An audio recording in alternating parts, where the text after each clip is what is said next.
What is up, people? Welcome back to our channel. Tulog tayo ngayon ng dinuguan. So, kagigising lang naman natin. Nag-breakfast na ako si Ate El kasi hindi pa siya nagbe-breakfast. Pero mag-i-slice na siya ng upo. So, update namin kayo guys kung ano yung mga ingredients natin. Bye-bye! Ayan, dahil baboy ang gagamitin natin guys, kailangan pakuluan muna natin siya. Para madaliring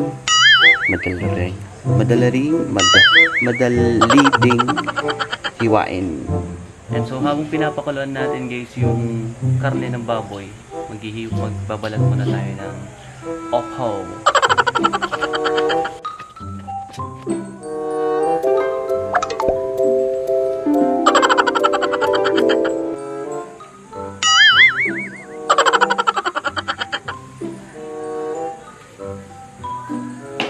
Guys, nabalatan na at saka nabalatan. Huhugasan lang natin guys. So, idadice na namin ni Ate Yel yung upo. So, ang phone time namin guys bago mag 11:30 or 11 nakatiba na. Kasi hatid namin kay Madam kay Mami. Next guys, mag-iwan tayo ng sibuyas at bewang. Dice natin. Ayan guys, so ito yung pinakuluan nating karne kanina. Hiniwalay natin yung karne sa taba. Itong taba ipa-fry muna natin. Gagawin natin siyang crispy type. Ayan guys, so tapos na kami prepare. So ito yung mga kailangan natin. Sibuyas, bawang, pork, yempo to. So iwala yung taba at saka yung karne. Dugo ng baboy at saka yung opo natin at saka yung selay. So start na tayo guys. Nakalimutan ko guys. Meron tayong nor cubes na pork.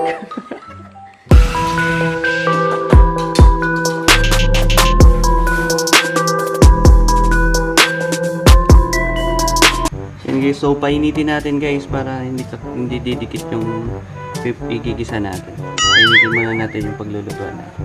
Tapos lalagyan natin siya ng mantika pag umuusok na. So umuusok na siya guys, lagyan na natin ng mantika. Mantika lang. Yes. So antayin ulit natin umusok yung mantika. Umuusok na nga. So kung makapansin nyo guys, yan si Ate Yel. Hugasan niya na yung ayaw mag-focus sa'yo ate. Ayan, pwede na mag-focus guys.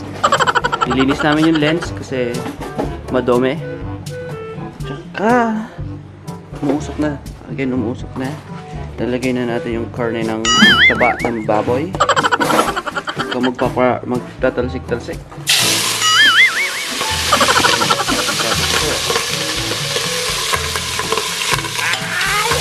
Yeah.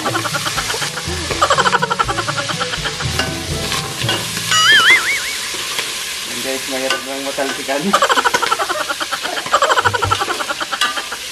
So, magmamantika yan guys. Tapos, babawasan natin mantika. Kasi, too much cholesterol is bad to your health. Diba? Ayan. Kung mapapansin nyo rin guys, dito ka ate yan. Kung mapapansin nyo guys, yung lola namin makakalimutin. Hanapin nyo na yung kapag niya na yun. Hindi papakuha na naman niya. Hanapin niya ulit yun guys. Tapos magagalit na naman po yung lolo namin. Kasi kung san-san na naman daw niya nilalagay. Hindi sila matgaming pagkabila mo dala. Magaway na naman. Ayan guys. Kung mapapansin nyo guys. Ayan. Kung mapapansin nyo, wala kasi kaming ilaw dito sa part na to. Dumami na yung mantika. So, konti pa. Konti pang palabas ng mantika. Babawasan natin yung mantika. So, kung mapapansin nyo guys, madami na yung mantika. Nag-iwalay na yung mantika sa taba. Nakikita ate. Ayun. Babawasan natin yan guys. Lagay natin siya sa popper shock. Popper shock is tatalsik sa Tagalog. Wow! Nalagay natin dito guys para sa pagkain ng aso. May sabaw yung aso. Social ano? Sabaw yung asa natin. So, susunod na natin ilalagay is yung bawang and sibuyas. Tatanggalin muna natin yung Ilagay po dito, kuya. Wait lang. Ilipat ko. Ayan, ginagawa natin to para stay healthy tayo. Wow! Yan na yung ginagawa natin. Charot. Pwede. Kukunin na natin yung sibuyas at Pang bawang. ano to? Tajen. Sisig, ang sarap. Ma'am C, magre-request kami. Sisig naman tayo. Sibuyas. Oh, kahit ano mauna, okay lang. Ano sa akin sibuyas kasi Ayaw. sibuyas mas mabilis. Hindi ko alam. Sorry. So, next natin ilalagay yun guys. Luto na yung sibuyas at bawang. Lalagyan na natin ng karneng hiniwa natin, yung dinais natin. Ayan. Makakalimutan na naman natin magsaing. Ay, tama di ba? Magsaing muna tayo guys habang nagluluto tayo. Ayan guys, so hindi na kailangan masyadong igigisa kasi napakuluan naman natin. Lalagyan na natin yung sinisig natin taba ng baboy.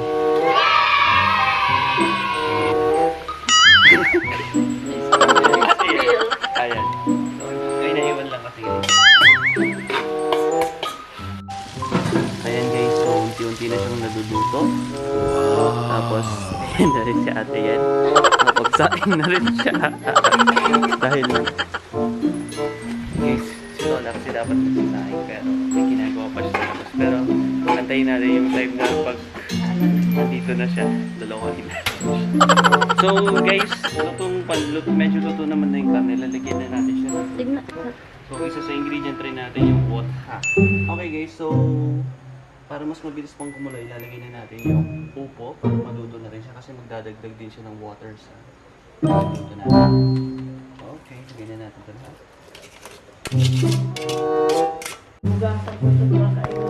Wala ko kinain na niya, Lola. Lola, wala tayong kanin pala. Hindi pa nakaluta. Opo. Naku, Lola. Sabaw yan. Kasi ito nga inugan. Hindi ka So next natin ilalagay guys yung pork lard. Dalawa para malasa. Kasi isa. Dalawa ilalagay natin guys. Tapos lalagyan na rin natin siya ng kunting suka. Ayan guys, so lalagay na natin yung sili na rin.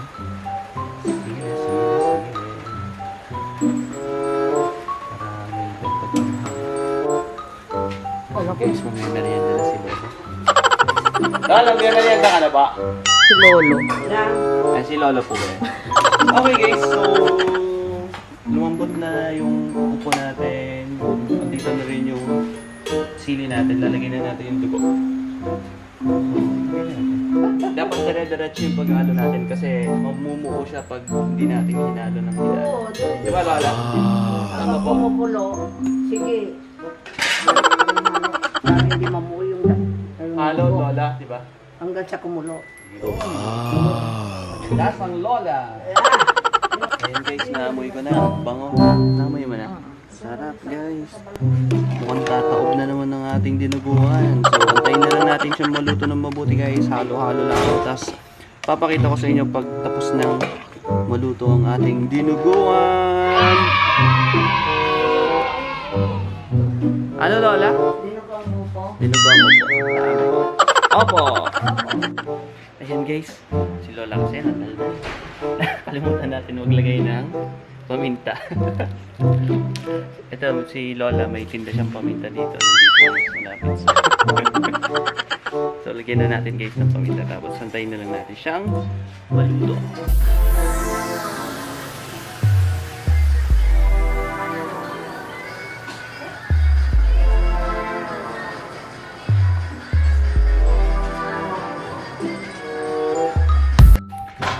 Ayan guys, so luto na yung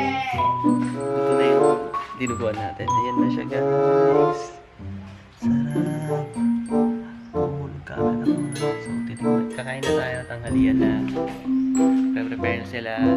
Kain na po tayo. Ayan Rio, kakain na tayo. Tama ka sa amin?